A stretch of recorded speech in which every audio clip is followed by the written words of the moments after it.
Flex. We're in the Strength Cave. Today we're going to talk about your 4 most common deadlift mistakes, okay? Deadlifts are a great exercise. Everybody's doing them in one way or another. It doesn't really matter if it's stiff leg, if it's conventional, it's Romanian, or it's sumo, whatever. The principles are basically going to be the same that we're going to go over today. I'm going to give you 4 different things. I'm going to kind of coach you through the mistake and then also the solution to correct it so you can do all that stuff right here, right now, on your own. I would recommend you take a couple notes here. So grab a pen and paper and let's get ready to rock some deadlifts. By the way, this video is for ladies and for gentlemen. It doesn't matter if you're the big burly guy trying to deadlift 600 pounds or the woman who's preparing for a bikini competition trying to work on her hamstrings and glutes. This video will improve your deadlift and it will help you no matter who you are or what you're doing. Alright, so the very first thing, it's going to be your foot placement when we're talking about the deadlift. Your feet are the only part of your body that are actually making contact with the floor here, so that's going to be your base of support. That is the foundation for the rest of the movement. If we don't get the feet right, the whole deadlift is going to be a shit show.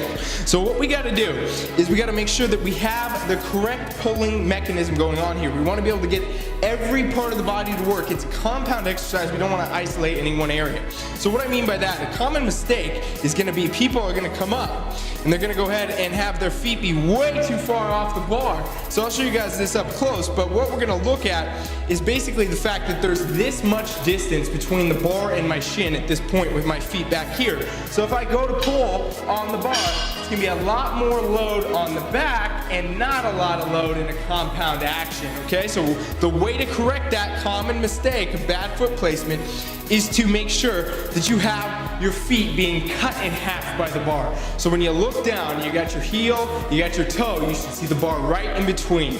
And now this doesn't matter if you're doing this conventional stance or if you're doing this sumo stance. Bar should be halfway. Now what's going to happen is as you sink into your setup with that halfway, your knees are going to come forward, your shins are going to hit the bar. Same in sumo stance. You bend the knees, your shins should hit the bar. That means now we are in the perfect pulling mechanism where we're going to get compound movement. We're not going to isolate any one area. We're putting a lot less strain on the low back. Second most common error is always going to be spinal positioning. I see this all the time. Either people are way too arched and extended or they're way too flexed and rounded. Either one of these is going to set you up for shit show deadlift. It's not going to be a good deadlift. You're risking injury and other kind of problems. So we've already set the feet. We got our good setup. Here's what you want to make sure. You don't want to end up like this, right? So when you come down, this is not a good stable pulling position.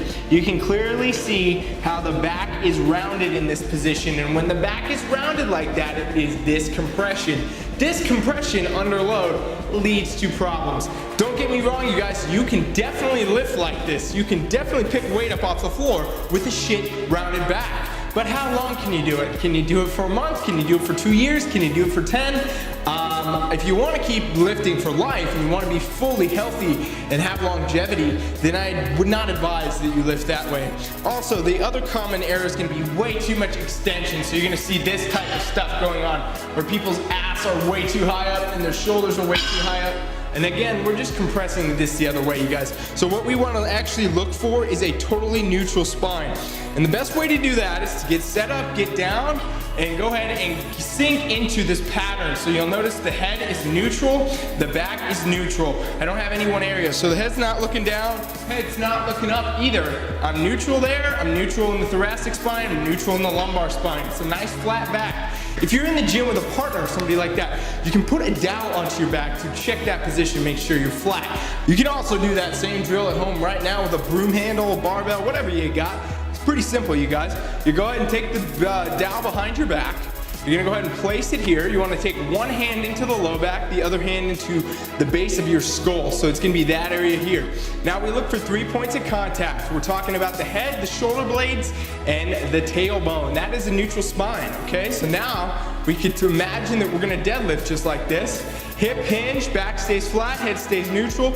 You shouldn't lose any points of contact. And that's going to be a perfect kind of hip hinge. You'll notice there are certain ways you can't do it. If your feet position is off, for example, it's going to be a lot harder to maintain that neutral spine. Or if, for example, you are keeping your legs too straight, you're not getting enough bend in the knee, again, you're going to notice your range of motion is going to be a lot different. You're not going to be able to go all the way down to the floor with a neutral spine. Common mistake number 3 is gonna be the lockout. The lockout, people mess this up all the time. They are locking out overextended, over-rounded, they're not even achieving a fully upright position, etc. So let me show you a couple of those. So let's say we go deadlift this bar and I overextend when I lock it out. So here I am here. Chest is way too high, lots of load on the low back, okay? You guys, you see this one a lot. People be deadlifting and they're locking it out and leaning way too far back. Now the cue is to always sit back in your heels, right, and pull back, so that's why that happens. But that's just overextending and locking up that lumbar spine, not good to go. Now here's the second one. People will be too rounded forward. They'll deadlift and they won't even achieve the top position. So they'll be here, they're gonna deadlift it up, and then this is gonna be their end point, okay? So they're ending more mid-thigh. They're not actually ever achieving the tall standing upright position. You see this one a lot too. Now, what we wanna do to correct those is to achieve a perfectly neutral standing position. So if you imagine like we just had our dowel in the back, that's where we want to be. Neutral spine, braced, standing tall, abs, core engaged, everything's braced and stable, and that is a correct deadlift. So it's gonna be more like this. We're gonna come right over to the bar, get it ready. It's gonna be a quick pop up right into neutral with a braced stance.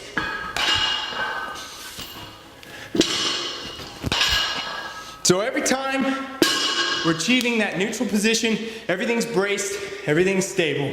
Fourth common mistake, it's gonna be the descent down. Too many people do not control their descents. We see this a lot, really strong people doing this stuff too, which is crazy because they could be a lot stronger if they just controlled the weight. Now, if you're in doing deadlifts purely for aesthetic purposes and things like that, you're trying to work on your glutes, your hamstrings, etc., then you definitely do not want to be doing this. I'll show you guys. So here's what will happen, right? People will set up, they'll get into their deadlift, they'll perform a fairly good deadlift, they'll come all the way up, and then they just relax and bring it down. They pop it up. So basically, after they've stood up and they've achieved the tall position, they just crumble into every rep and fall to the floor. So what happens when we do that, you guys, imagine if you did that with another exercise. So let's take a bicep curl, for example. So you're doing your curls, you pop them up, and then you just let your arms flail. You pull them up, you just let your arms flail. How good is that curl gonna be? We're not gonna have any time under tension on that muscle. We're not gonna be training the muscle at all. Same thing's going on right here. Yeah, you can get real strong doing deadlifts with no negative portion of the lift for sure, but over time, you can be a lot stronger if you were doing better negatives, and especially if you're trying to build muscle and do things like that, you definitely want to have the negatives. So what I recommend for sure is to have tempo in your repetitions. You do a 3-2 or 4-1. Basically, we're talking about the fact that 4 seconds down, 1 second up, or 3 seconds down, 2 seconds up. So we're controlling the eccentric and concentric portions of the lift to make sure that everything is lining up and we have full control. So basically what that would look like would be this here. We come down, we get our good setup, neutral spine, we pull up, 1, 2, 3, 4, to the floor, and then 1, 2, 3, 4, to the floor again. So we control the tempo, we're working on the range of motion, we're keeping that tension in the muscles, and we're making a ton of gains. That's how you get stronger, that's how you build muscle, that's how you master the deadlift. All right, quick little recap, you guys. So we're talking about your foot position. Bar's got to be cutting the foot in half. Doesn't matter if it's conventional or it's sumo. That's going to give you the best mechanical advantage in the deadlift. Number 2, you got to be in the right back position. You got to have that neutral braced spine. You can't be rolling forward. You can't be overextended either. You got to get neutral. You got to maintain that. Number 3, you got to lock out correctly. You can't be overextended in the lockout, and you can't be too far forward either. You got to be in that braced neutral spine, same position we created with that dowel.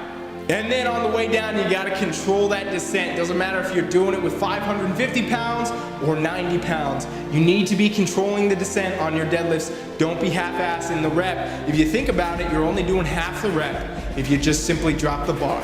So there you guys go. There's 4 common mistakes for the deadlift. Again, this is for ladies and this is for gentlemen. You know, it doesn't matter who you are, what you're doing with the deadlift. You should be doing deadlifts, and applying these principles to any variation for any purpose is going to make a better deadlift. So let me know how this goes. Thank you guys for checking this out. If you have any questions, you can always shoot them here to me, drop me a comment, whatever. Subscribe for more cool stuff like this, and share this if you thought it was helpful. Check out my custom online coaching at functionalflexfitness.net. I appreciate every single one of you. Thank you.